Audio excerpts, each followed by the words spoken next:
One afternoon, when I was a teenager, I almost drowned. I counted 11, 12, 13, 14. I became dizzy, panicked, kicked out, and surfaced, gasping, frightened beyond belief.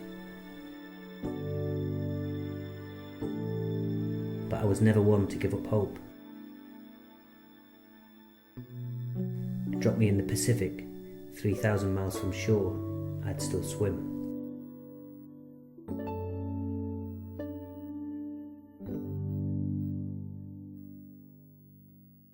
One more step along the world I go, one more step along the world I go, from the old things to the new, keep me travelling along with you.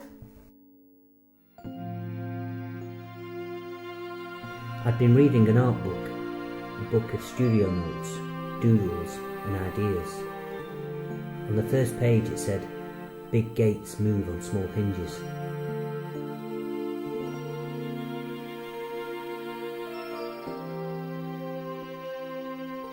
This morning I decided to find out what the birds were trying to say. They say the same message, over and over, in a multitude of ways. My wife told me the skylark never repeats itself. It must have been after 3 a.m. when I realised I was awake and not in a dream. The birds began and I wondered about their songs. I'd heard and not heard them before, and I felt lucky to be alive. One time I was sitting in the shed at the bottom of the garden, and my 4-year-old son came out to talk to me. "Why don't you come and play?" he said. "Come back to the house." "I'm already in the house. I'm in the kitchen. You go and look." He ran off to the house, taking the longer way through the conservatory. It gave me enough time to make it through the back door. When he arrived in the kitchen, I was standing there, leaning against the side, reading a newspaper. "You are," he said. You smell like a field with chocolate in. "I wish I had some of your imagination."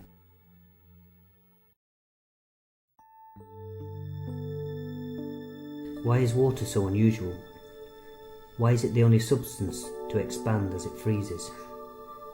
Because if it didn't expand, it would sink. There'd be no icebergs. Ice would sink, and all the ice would go to the bottom of the oceans, and it'd never thaw.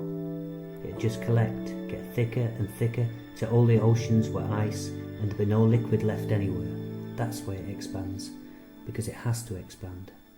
If it didn't expand, we wouldn't exist.